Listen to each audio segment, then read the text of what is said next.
Et puis en 2007 avec la Yamaha GMT 94 de David Cheka, Sébastien Gimbert et Olivier Four.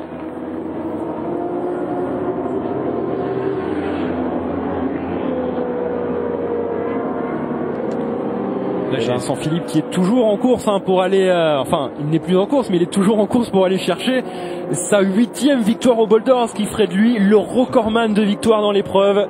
Il passerait Dominique Sarron, il passerait également devant Gustave Lefebvre. Il disputera à l'occasion des 24 heures du Mans Moto. C'est bien. Et ça fera donc une très belle finale pour ce championnat du monde d'endurance. Donc maintenant la numéro 7 Monster Energy Yamaha a 14 secondes d'avance sur la GMT de Christophe Bouillon. C'est une bonne chose également que la FIM ouvre le championnat du monde d'endurance par le Bol d'Or et clôture ce championnat du monde par les 24 heures du Mans, qui sont quand même les deux courses les plus importantes de ce championnat du monde d'endurance, les deux courses les plus mythiques. Oui, et surtout les deux courses les plus médiatiques, parce qu'aujourd'hui on se retrouve avec un engouement quand même, il y a des spectateurs, il y a une vraie culture de l'endurance dans notre pays, et c'est vrai que c'est une bonne idée d'avoir décidé d'ouvrir et de fermer ce championnat en France. Par exemple, l'étape de Sorchleben ne se dispute que sur 8 heures, alors qu'on sait qu'avant cette épreuve de Sorchleben se disputait sur 24 heures également. Sur 24 heures, oui. Et c'était un circuit sur lequel le GMT a commencé à faire ses armes, parce que quand ils étaient vraiment aux avant-postes, à l'époque où il y avait encore beaucoup d'usines qui étaient un petit peu comme la Kawasaki qui faisait que les 24 heures du Mans et le Bol d'Or, le GMT arrivait, faisait des podiums, et quand on était sur des circuits, enfin quand ils allaient sur des circuits comme Schleiben, ils arrivaient à faire de très bons résultats, parce que justement l'expérience acquise lors de ces courses avec un niveau qui est quand même assez élevé, parce que là quand on voit la Suzuki et la Kawasaki depuis le départ ont vraiment eu un rythme effréné. Alors là on ne voit pas devant la Kawasaki ici.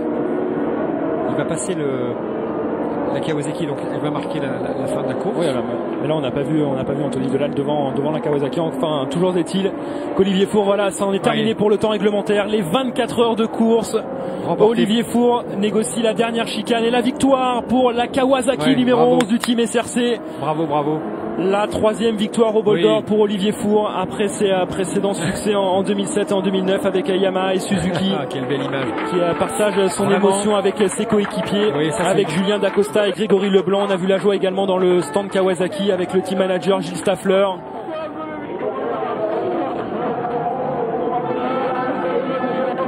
Quelle équipe. Cette équipe qui remporte ensemble sa 3e victoire lors d'une course de 24 heures, donc après les deux succès acquis aux 24 heures du Mans en 2010 et 2011. Et 7 mois après leur victoire aux 24 heures du Mans, ils remportent le Bol d'Or. Ils sont donc désormais tenants du titre des 2 grandes courses de 24 heures en France, le Bol d'Or et les 24 heures du Mans. Je crois que pour le team de Gilles Staffler, sa mission est vraiment accomplie. D'autant plus que cette équipe a également dominé la première manche du championnat de France Superbike au Mans il y a 2 semaines, avec 2 victoires de Julien Dacosta en Superbike, une victoire pour Grégory Leblanc en Supersport. À la 2e place, donc on retrouve la Suzuki numéro 1, la Suzuki du CERT, avec Anthony Delal et Fabien Fauré. Qui aurait été tout simplement incroyable. Allez, l'hymne national de la France, la Marseillaise, en l'honneur du team SRC et de ses 3 pilotes français.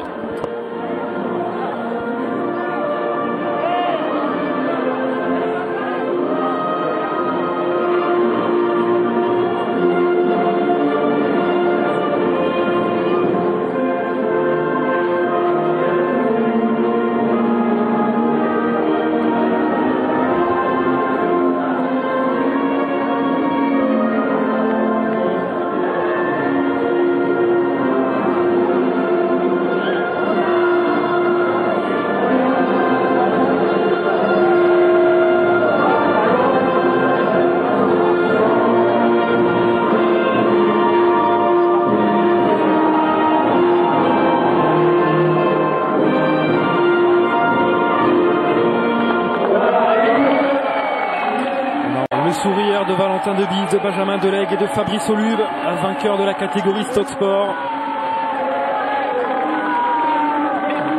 Voilà ce podium Stock Sport, donc la Kawasaki 3D Endurance Moto Center, Valentin Debise, Benjamin Delegue, Fabrice Olube, la BMW Pence 13, Dylan Buisson, Grégory Fasseret, Pedro Valcaneras, et la Suzuki numéro 67, Claude Lucas, Jonathan Hart et Julien Diguet.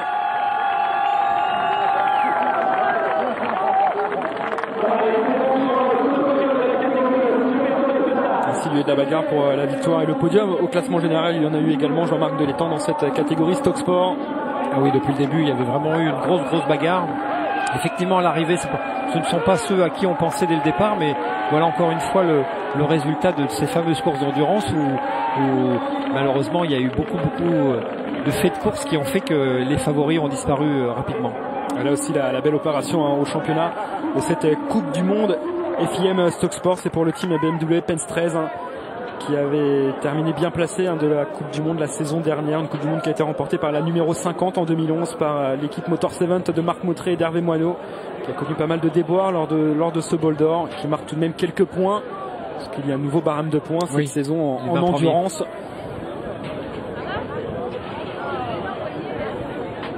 On voit qu'il y a encore pas mal de vent. Maintenant, le ciel est encore assez sombre, beaucoup de vent tout au long de cette édition. Les pilotes vont pouvoir aller se reposer. Je crois que les 3 équipages de tête vont aller en salle de presse et après pouvoir commencer à décompresser pour récupérer vraiment de cette course qui a été magnifique. On vous propose highlights, les meilleurs moments de cette 76e édition du Bol d'Or, la 13e édition organisée sur ce circuit de Magny-Cours depuis 2000, avec le départ qui a été donné samedi à 15 h. Le meilleur départ pour Vincent Philippe devant Julien Dacosta. Rapidement au début de course, il y a eu de nombreuses chutes. On a vu cette chute à l'épingle d'Adélaïde. Également rapidement dans les 2 premières heures de course, une des machines favorites de ce Bol d'Or est partie à la faute. Et si on voit la chute de la TRT 27, mais la BMW numéro 99 avec Damien Kedlin à son guidon s'est fait piéger. Le dommage était trop important sur la BMW qui a dû renoncer quelques minutes plus tard. Voilà la chute de Damien Kedlin, piégé à la sortie du virage d'Adélaïde. Et toute la tristesse du stand BMW. Ouais, un gros effort pour ramener la machine au stand, et puis finalement une fuite d'huile au carter droit a empêché cette BMW de poursuivre. On a assisté à un duel durant les 3 premières heures de course et même les 4 premières heures de course entre la Kawasaki numéro 11 et la Suzuki numéro 1 qui se sont échangés à plusieurs reprises la première place. Donc voilà, et puis regardez, peut-être le tournant pour la Suzuki numéro 1 d'ailleurs de ce Bol d'Or, la chute de Vincent Philippe au moment où la pluie faisait son apparition sur ce circuit de Magny-Cours. Il était à 100 mètres, à 50 mètres de rentrer au stand pour chausser des pneus pluie. Il est tombé, il s'est fracturé la clavicule, ce qui a obligé les pilotes Suzuki à poursuivre avec seulement 2 pilotes, avec Fabien Fauré et Anthony Delal. Il y a eu une première neutralisation de course à 21h30, une neutralisation de course qui a duré une vingtaine de minutes. Loris Baz a chuté avec la Kawasaki 33, c'était sa 2e chute à la suite de problèmes techniques sur la machine. C'est une fuite d'huile et plusieurs chutes qui ont occasionné la neutralisation de course. La nuit a été difficile pour tous les membres de staff technique dans les différentes équipes. La GMT 94 qui a longtemps été 3e de ce Bol d'Or, qui était en lutte en fin de course avec la numéro 7, la Yamaha du Yart. On voit la chute de la Honda TT Legend avec Cameron Donald. C'était dimanche matin aux alentours d'11 h. Honda officiel qui a perdu beaucoup de temps d'ailleurs dans cette chute, avec beaucoup de réparations à effectuer. Cette Honda qui a terminé au 9e rang au final. Fabien Fauré qui s'arrête au stand. La Suzuki numéro 1 qui dimanche matin a un court instant repris la tête de l'épreuve aux alentours de 9h10.